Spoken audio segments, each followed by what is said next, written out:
Hey guys, welcome to ATL Guna. We're back again. All things Arsenal, guys. All things Arsenal. We're here. We're here. Whatever you say about Arsenal, we don't care. Ugly win, they don't play well, I don't care. This is a review of the Arsenal versus Chelsea game. And this is the day after that game, right? So we need to catch up and say, hey, what happened? What didn't happen? How did we play? Number one, we didn't play well.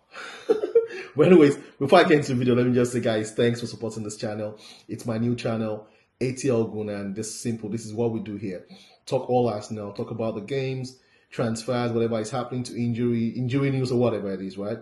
We do everything Arsenal here. And yeah, it's a new channel, so just guys go ahead and support your boy. Subscribe to the channel, like the videos, share the videos, let's have that conversation, communicate with me, let's interact, right?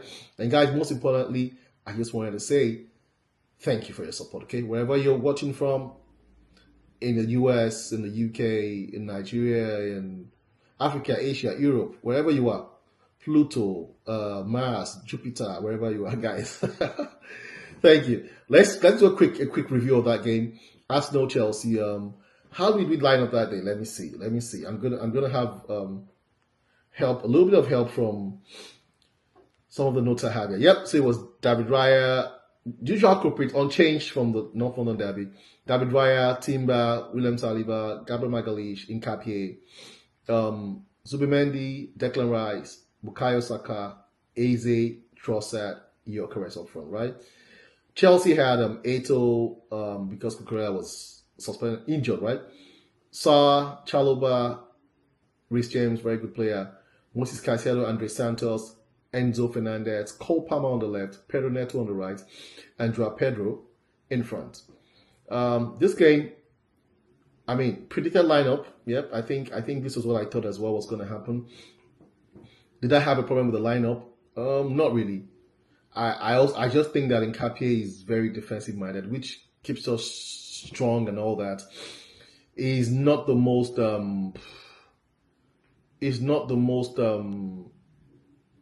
composed when going forward. It's good defending, you can't go passing. But going forward, apart from just one-off crosses, it doesn't do much, right? Compared to Calafiori, who, has been injured back now, I think Calafiori will begin to get some home games now. And let's see how that goes. I think apart from that, Eze was debatable. We're thinking, were they going to bring back Captain Odegaard? But he was even injured for this game, right? Or was Havertz going to start? He came back from injury, so we weren't going to rush him, right? Of course, we do not have Nwaneri, who is back, who is off on loan. And and that was it. So nothing really strange from the lineup. However, the game, first 20 minutes, it was even. Then, first 20 minutes was even. Then we began putting our strings together. We scored that goal. Was a cross from Bukayo Saka, deep cross. Beautiful delivery though. Gabriel Magalhaes nodded it back from back post, and Saliba nodded, and Sarr hit him on the way, but because it was on target, Saliba was given that goal, right? Then we played well, put passes together, and Chelsea were struggling.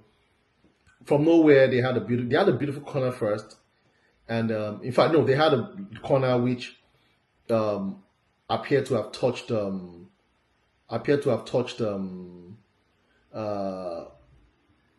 Declan Rice's hand, but they said there was no penalty. I don't know. I think it would have been a penalty. Then, they almost called. Then the second one came in, and Nkapie, it was a beautiful delivery. Nkapie tried to play it out, but he just crept his head in and beat Raya. So 1-1 for the fact. I just had the feeling that, hey, Arsenal have this habit of conceding goals end of the first half. And it happened, right? And after that, we were like, okay, what's going to happen, and where were we going from there? It was a tough game. Half time came, second half came, and we just forgot how to play as usual. We forgot how to play like we always do. Second half comes. I don't know what Arteta tells them in dress. Arteta says he tells them to attack, but we don't see them attack. We see them keep defending, and they did exactly that same thing. Came in for second half and couldn't just get things together, and Chelsea played very well. Luckily for us, we got that goal. Another beautiful Declan Rice delivery. He ran Timber, put it in. Santos came out to protest and say he was pushed, but we looked at it, it wasn't pushed. It didn't go well for the ball. Then Peroneto got a yellow card, and he tried to chase Martinelli, gave him a bad tackle, and got a second yellow card. And he got a red card, and there was nothing to complain. I heard people saying, "Oh, I heard people saying things like, "Oh, he didn't know he got a first yellow card." How can you say a player didn't know he got a first yellow card? That's ridiculous, right? So yeah, that one went that way, and as soon as they got a red card, they started playing. They played better than us. They had double passes, completion. They had like 3 or 4 good actions to have scored. Arteta needs to learn those things. But anyway, that's how the game went 2-1. Now let's go to the facts of the game, right? Arteta needs to start learning how to close out games.